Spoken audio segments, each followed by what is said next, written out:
ang mabuting balita ng ating Panginoon ayon kay San Mateo. Papuri sa iyo, Panginoon.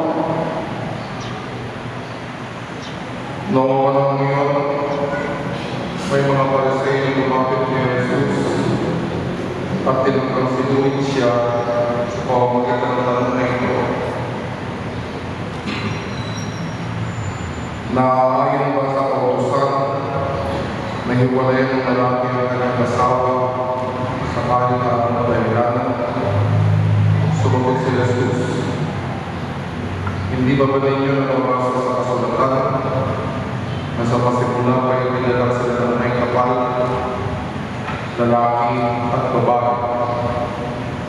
At sinabi, dahil dito iiwan ang lalaki ang kanyang ama at ina at magsasama sila ng kanyang asawa at sila'y magiging isa.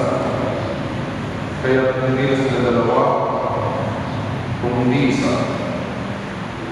Ang pinagsama ng Diyos ay huwag paghiwalayin ng tao. Ang mabuting balita ng ating Panginoon. Pinupuri ka namin, Panginoon Jesucristo. Magsipo ang lahat para sa Hallelujah. Magandang hapon po sa inyo lahat. Magandang hapon po sa inyo lahat. Parang natutulog kayo.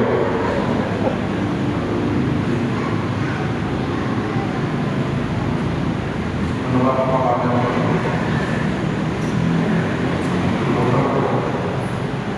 Dennis at Daisy. Ang araw na ito'y napakahalaga sa inyo. Ito ang araw kung saan ang inyong pagsasama na nakapatay lang sa taas ng lipunan ay ngayon ay hihigpitan pa ng batas ng Diyos. Alam natin, ang tingin po natin sa kasal ay isang kontrata. Marami sa mga tao na nagpapakasal, ang tingin nito isang batas. Dahil ang tingin ay kontrata, legalidad, batas. Mahirap gawin ang lahat ng bagay kung naaayon lang sa kontrata, isang batas at legalidad. Kung natin sa lahat, nakakatan.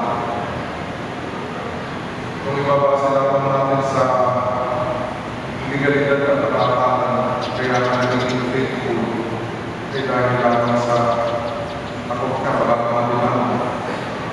Pagkaya ka kay mga binabangay, hindi maganda yun.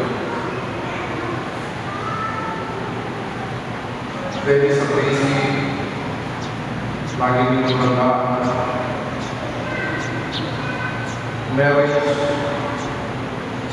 more than a contract, is a covenant. Ano ba yung covenant? Ang covenant ay salitang pamilya. Hindi yung salitang ginagamit namin sa ordinaryong pang-araw-araw sa salita. Deeper than a contract, you are being sealed today in a covenant. And that covenant is what we call love. But what is the basis of your love? Ito ba talaga yung basis ng mga pamilya? Maganda mo. Natatawa ko yung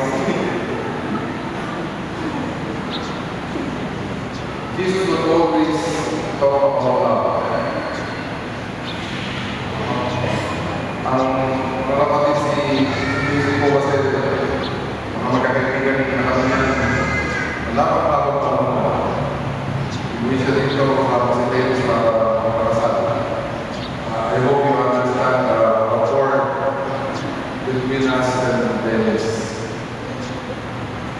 Jesus would always talk about love. And when he talks about love, he commands us. Remember, he commands us to love. Not just talk about love. How did Jesus love?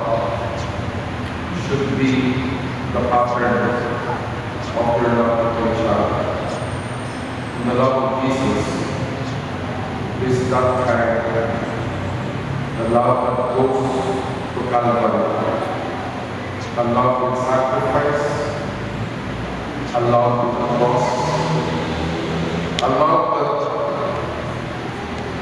would mean to offer your life for each other.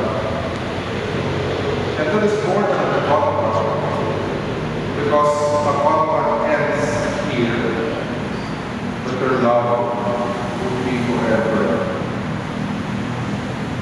Ano si Dennis na nakakita sa akin? Wala nakakita sa English. Intindihan ba?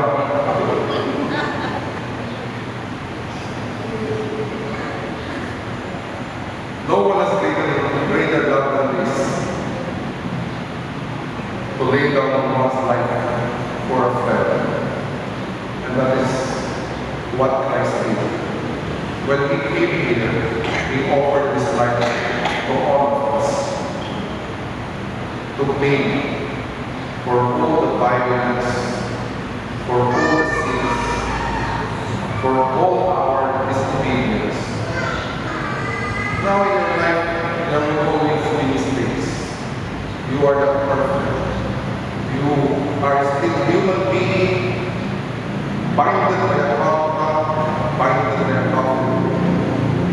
But what is important right now? Let us not use legal means in your being together. You do not claim that you are married because you are married before or before the authority of the state. You are married because you wanted to express the deep love of our Lord Jesus Christ to yourself. Precisely the love of God is a model of your love. In the world today, marriage is in battle and would no longer be considered a sacrament. Therefore, today, you are given another responsibility aside from the contract of your sin. And you are given a responsibility to live in a covenant, for better or for worse, till death do us part. Paalalahanan ko lang kayo ng ilang bagay tungkol sa sakramento. The sacrament given to us by the Church is the official channel of God's graces. You may want to live a happy life. You may aspire to compare your lives with other people or with other people around you, but you are unique. Each one of you. And because of that, if you listen to our gospel, it says two people would unite to be one. Pinag-isang bigyan kayo. Ano bang ibig sabihin ng mag-isang bigyan? And this would be a lot more applicable to each one of you, because Basic has another personality and Dennis has another personality too. Magkaiba kayo ng ugali. And those are not hindrances to weddings for you to accept the sacrament of matrimony. But those unique ways will always teach you how to be one.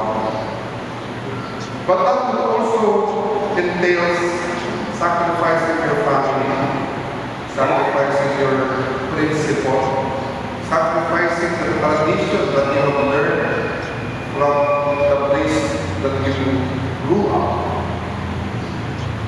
Because from the time that you say yes to each other and accepted the responsibility of being husband and wife, you now take a challenge to be one.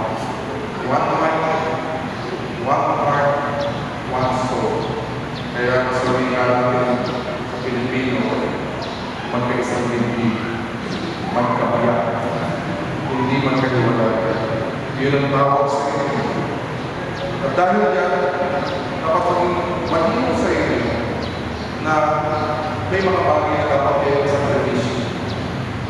Unang-una, pride. Unang-una, yung mga bagay na alam ninyong noong binata o dalaga pa kayo ay applicable sa inyo. Pero ngayon ay hindi. Kaya, they see and then tingnan mo lagi. Once you enter this church, there is something that is very important that you have to bring with you when you go out. Because as human beings, this is very impossible to be perfect. Because there are a lot of limitations in the world. To be one is actually no longer your work, but a work of God in you. The second element of marriage as a sacrament is a life until death. Remember, if we will only talk about legalities and contracts, it ends if you want to end it. Nalalaman siguro sa Amerika. Ganun na talaga. I do not want to be believer. Punta ka lang sa isang lugar. But today, there is a amazing. We wanted to prove to God and all of us that their union is not based on law alone, but their union is based on a covenant given to them by God. And that is why when you enter here during the procession with the entourage that you have, Christ welcomes you. Pinatuloy ko yung Diyos sa kanyang tahanan. And that is why you face the altar. The altar is a reminder of Christ's great love and sacrifice that you have to imitate in leading each other in the sacrament of marriage. And I advise you, when you go out of this church, go out, bring God, bring Him to your home, bring Him to your family, put God in your heart.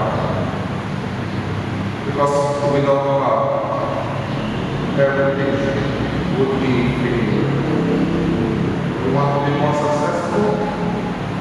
Bring God with you. There are a lot of things that you have to learn from God. There are a lot of things that you have to accomplish in this world.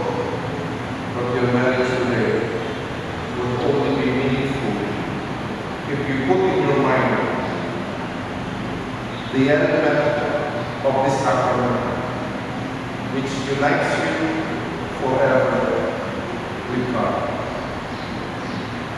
Welcome, Christ. Bring Him to your family. Bring Him wherever you are. Pray every day together. Go to church. Those are things to express how deep is love that you have with each other.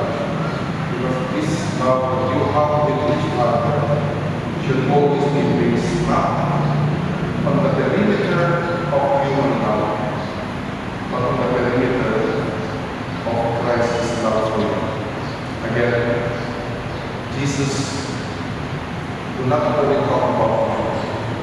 He commands us. Love each other the way He loves us. God bless us. Manatili kayo